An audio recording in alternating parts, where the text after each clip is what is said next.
ñu ngi leen di nuyu di leen jaajëfal yéen ñuy suivre chaîne bi di Xalaat TV ñu leen di dalalaat ci seen jàngatu bés bi te nag dañuy wax ci ouverture classe d'examen yi te ñu bari jotoon ñu si interpellé lu toll ci 551 000 élèves maanaam juróomi téeméer ak juróom fukk ak benn junni ndongo nekk en classe de CM2 troisième secondaire ak terminale war a delluwaat ci école yi ci bésu mardi 2 juin bu 2020 puisque dafa di sujet boo xamante ni dafa concerné benn ci secteur yëpp solo ci biir réew mi muy wàllum njàng ak njàngale il fallait que d'abord ñu am ci quelques éléments yu wóor laataa ñu ci àddu parce que la kuliyaal moom année scolaire bi dañ ko war a sauver loo xam ni xamoo kañ la fiy jóge faaw nga nasay pexe ngir xool nooy dundee ak moom te mu bañ laa lor mais itam permettre dëkk bi mën a reprendre ay activités am ci bépp fànn mais reprendre yooyu activité nag dafa am lu mu laaj dafa laaj accompagnement dafa laaj organisation dafa laaj itam waajal laaj aussi li nga xam ni mooy suivi maanaam topp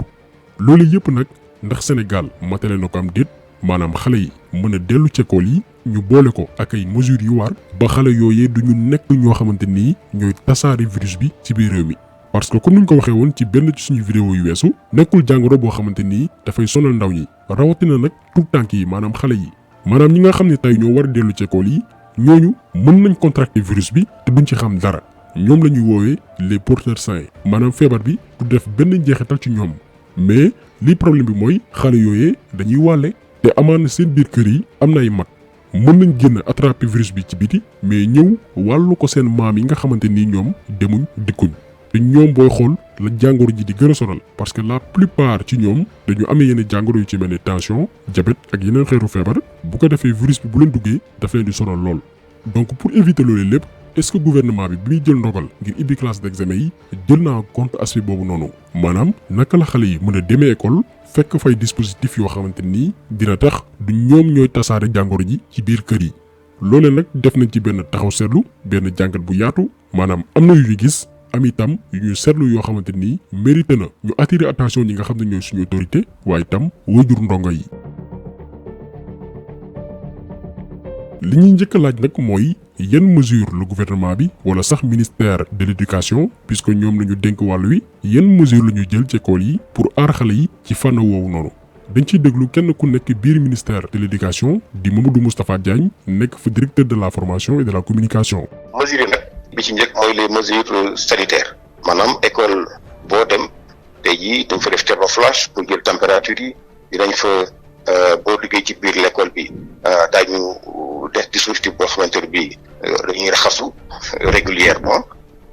en même temps également élève bu nekk di nga am li ñuy wax ñetti masques yoo xam ne lavable la ak jàngalekat ak képp koo xamante ne bii corps d'encadrement wala administratif. ñoo ko déggandoo moom Mouhamadou Moustapha Diagne nee na école bu ci nekk élève boo jël dina am ñetti masque bu weesoo loolu dinañ mën di raxasu régulièrement ci biir école yi kaddu yi nag mi ngi ko yëkkati 2 semaines ci ginnaaw bi muy wax lii nag ñun jàppoon nañ ni comme que am nañ au moins 3 semaines pour préparer école yi ak salle de classe yi dinañ yóbbu ci bërëb yooyee maanaam ñoom ministère bi ñu dénk wàllum njàng bi daañu yóbbu ci école bu ci nekk équipement yi war parce que comme ni ñu ko waxee woon ci njëlbéenu vidéo bi lu toll ci 551 000 élèves maanaam juróomi téeméer ak juróom fukk ak benn junni xale ñoo war a dellu ci classe yi muy ñi def CM2 troisième secondaire ak terminale maanaam lim bu takku la mais à notre grande surprise maanaam dañu am lu ñu bettu lool ñu gis benn ci école yi muy Notre-Dame bokk ci école de référence yi biir Sénégal à travers seeni résultats publié ci seen page Facebook ne gouvernement bu Sénégal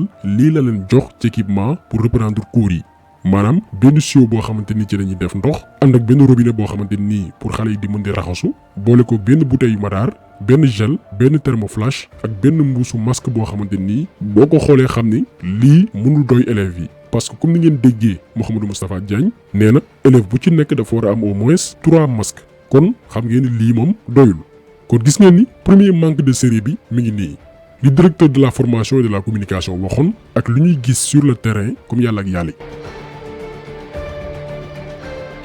léegi nag école bu ci mel ni Notre-Dame xëy na peut-être ñoom am nañ ay moyens ba dinañ jël seen xaalis ngir jël seen matukaay aar seen élèves donte état moo ko waroon def parce que ñoom ñoo jël décision bi ibbi école yi mais est-ce que yeneen écoles yi rawatina public yi am nañ ay moyens pour dolli ci lu tuut li leen gouvernement bi jagleel pour aar élèves yi ñun en tout cas gëmuñu ko sëgëm école yi nga xamante ni ñoo nekk au cœur de la capitale la ñu mënul jël en charge jox leen équipement yi war masama ak école yu nekk ci biir réew mi rawatina village yi bu leen fàtte ni Sénégal fi mu toll nii am na lu toll ci 6639 abris provisoires maanaam ay salle de classe yoo xamante ni ay néegu ñax la. kon ku mënul gérer école yi nga xam ne ni ñuy doxee c'est bien organisé yow gëmuñ ni mën nga gérer école yi nga xam ni pour benn inspecteur de l'éducation dem fa c'est tout un problème maanaam jafe-jafe la. xëy na yenn parents yi ñoom dinañ jël seen xaalis jëndal seen i doom gel ak masque mais du waajur yëpp ko mën parce que Sénégal ñàkk bi daf fi bari ku mënul saa yu sa doom di jàngi nga jox ko 200 francs ngir mu yóbbaale kooku mënoo chaque jour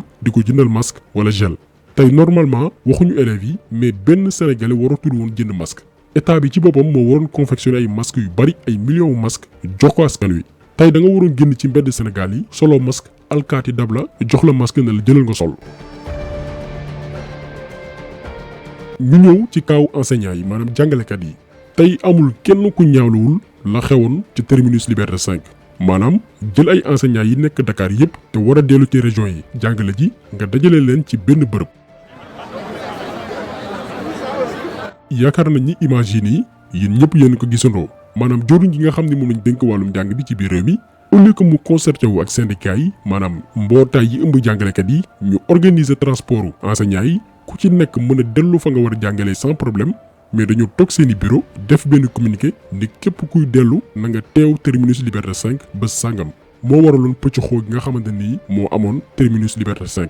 maanaam da ngay ñëw terminus bi di seet yow ban bus nga war a dugg mu doon mbirum amateurisme dëgg parce que bu ñu nekkul woon ay amateur ñoom ñi nga xam ne ñoom lañ dénk wàllum jàng bi dañuy recenser enseignants yi nga xam ne ñoo war a dellu ci région yi maanaam ku ne ñoo xam ban département nga nekk biir Dakar te loolu c'est très facile lu yomb la parce que ministère bi ñu dénk wàllum njàng ci biir réew mi xam na enseignant bu ci nekk fan nga soqe ko bu ñu defoon loolu maanaam recenser leen ñu war a dellu département bu ci nekk ñu déployer fa ay bus ci benn lieu boo xamante ni ñëpp dañ koy yëg bus bu ne am numéro am heure bu muy départ de ce fait jàngalekat bu ne dañ lay envoyer SMS wala mail ne la fii mooy sa lieu de départ sa numéro bus nangam la waxtu bii lay quitté bu ñu defoon organisation bu mel noonu enseignant bu ci nekk dina mën a delloo fa muy jàngalee te buuxante du am coow bi yëpp du am mais ñu jël leen dajale leen te moonte ñoom ñoo naan bu leen dajaloo kon gis ngeen ni ñii dañu tële mooy ku mënul gérer 97 000 enseignants parce que juróom-ñeent fukk ak juróom-ñaari junni enseignants ñoo war a reprendre cours yi ñooñu ku leen mënul gérer organiser leen ba ñu dellu ci bërëb bi ñu war a jàngalee sans problème yow wane nga say limite mais leneen li nga xam ne moo gën a yéeme mooy enseignants yi buñ leen di yóbbu dañ leen di déposer ci capitale régionale yi bàyyi leen fa ñii ngeen gis nii ñenn la ci ñoom jàngalekat yi nga xamante nii dañu waroon dellu Casamance. Prenez ces gars-là. Donc nous sommes tous des enseignants. On a quitté Dakar depuis 10 heures ce matin.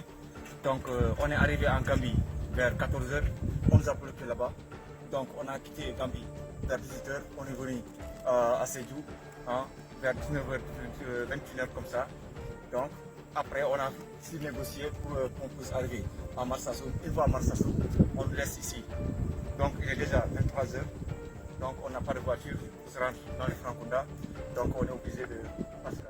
donc gis ngeen ay 23 heures la ñu yegg si te ba ñuy dem dañ leen bloqué woon fi nga xam ne mooy Gambie parce que fallait que ñu traverser mais ndeke gouvernement bu Sénégal sax yëgalul woon gouvernement gambien que am na ay enseignants yu war a traverser fi nga xam ne mooy Gambie ñu bloqué fi nga xamante ni mooy frontière bi laataa ñuy traverser ban heure la ñu yegg foofu noonu ay 23 heures période bi nga xam ni couvre-feu bi tàmbale na amuñu oto ñu fanaan ci mbedd mi. ay defkatu ñaawteef mënu leen fa fekk agressé leen nangu seeni bagage wala def le leneen loo xamante nii kenn ñaanu ko woon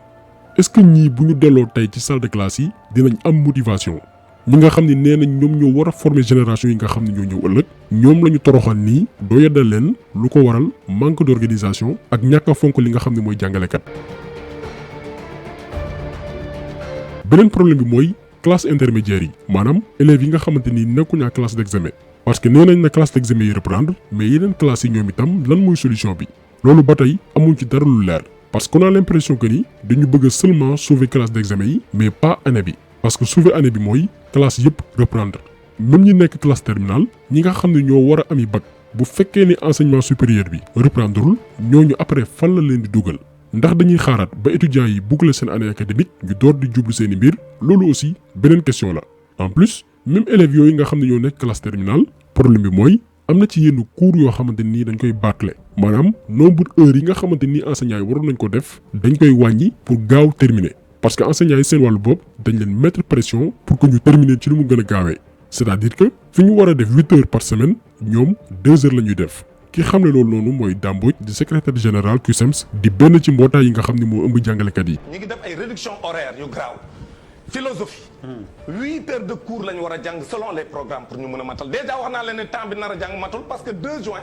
ba 31 juillet 2 mois kese la te 2 semaines composition da nga ko ci génn mu des 1 mois et demi pour rattraper 4 mois c'est pas possible mais deuxièmement ils ont réduit le volume horaire en philosophie c'est 8 heures dans les classes de série L aujourd'hui xam nga tey lan la mu waaj 8 heures par semaine 8 heures par semaine ma may ma ñëw 8 heures par semaine la ñuy def donc 8 heures par semaine yooyu waa Diouroup ñu ngi may wax léegi sama responsable bi nekk au lycée de Diouroup Ibrahima Ngom ni ma ñoom réunion nañ ni léegi defatuñu 8 heures 2 heures la ñuy def par classe par semaine ça veut dire à la place de 64 heures donc par mois ils vont faire 16 heures la différence est énorme donc bu ñu bëggee def donc ci 2 mois yi bu ñu calculer li ñu waroon def parce que bu dee dañuy def 2 heures ils auront 8 heures par semaine donc dans le mois ils auront 8 heures par mois donc dans les 2 mois ils vont faire 16 heures de philosophie 16 heures ci 2 mois yi wax na ci la ñuy def bac donc les xale yi dañoo nar a def bac avec 16 heures de cours à la place de 64 heures de cours donc gis ngeen ni reprise u cours yi déggoo amu ci diggante acteurs yi nga xam ne ñoo ko sekk bu ñu jëlee tamit collectifu gouvernement scolaire yi maanaam organisation gi ëmb ñi jiite élèves yi nekk ci école yi ñoom nee nañ bañu ñoo dellu ci biir école yi mais ndax condition yëpp mate na ñoom loolu mooy seen problème. bañ bëgguñu neewuñu bañ nañ jàng ñun ñoo gën a bëgg jàng kuy jàng parce que nous sommes l'avenir ñun ñooy avenir ëllëg te tamit si point yi ñuy wax mooy état bi tey jii suñu naree jàng nan lañ mën a assurer sécurité sanitaire élèves yi ak et dans l'établissement ak naka la ñu war a mën a tamit assurer sur le trajet maison établissement maanaam élèves yi jàngi tey si kër gi ak si école ba si yoon bi lu fa nekk yëpp yan danger ñoo fa nekk yëpp est-ce que état bi xam na danger yi fa nekk yëpp à peu près tey tamit ñu ngi si à peu près de 2151 cas de 21 décès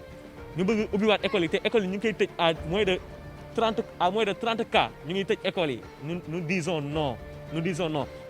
te bu ñu defee jàngat mën nañ ni condition yëpp réunirul pour que ñu reprendre classe yi amul benn école ci Sénégal bu yor ay masques yu doy ay gel ak savon yu ñu mën a utiliser pendant 2 jàpp 3 mois gis ngeen exemple Notre-Dame xëy na ñoom dinañ am moyen jël seen xaalis dolli ci leen état jox mais est-ce que yeneen écoles yi ñoom am nañ moyens yi loolu dara wóoru ci maanaam li ñu bëgg a gëmloo dëppoowul ak réalité bi maanaam liy xew sur le terrain da ngay seet rek bi ñuy annoncé reprise cours yi Macky Sall ak ministre bi nga xam ne mooy yëngu ci wàllum éducation salle de classe yi nga xamante ni fa lañ jëlee seen photo xam ngeen ni salle de classe yu mel nii néew na ci Sénégal bariwul wute nag li nga xam ne mooy réalité bi liy xew ci biir goxee goxaat yi ak ci village yi rapport producteur bi nga xam ne mooy Mass Black Diamond daf ci defoon benn post Facebook maanaam bi nguur gi jëlee image benn école boo xam ni wute nag réalité bi am sur le terrain moom daf ci defoon benn publication di ci xam ne ni classe bi nga xam ni fa la jàngee woon primaire di Diourbel amul changement ba mu fa delluwaatee en 2018 d'ailleurs am na benn dessin la joor bu nekk ci biir classe bi moom moo ko fa dessiné woon 30 ans ci ginnaaw maanaam fanweeri at ci ginnaaw dessin bi nga xam ne moom moo ko fa dessiné woon bi muy nekk tout tànk vers les années 90 ba léegi moo nekk ci salle de classe yi loolu li muy firndeel mooy ñi nga xam ne ñoo jël ndogal ci école yi nekkuñu en phase ak li nga xam ne mooy xew sur le terrain kon ñooñu bu ñu nee dinañ aar xale yi du lu yenu maanaa li ci kanam rek raw li bët ñoo ngi xool di résultats yi du joxe mais li ñuy wax rek mooy képp kuy waajur du yóbbu sa doom école jëlal say matukaay mais bu koy yaakaar ci état parce que ni ñu démarré nii amul dara loo xamante ni dal na xel.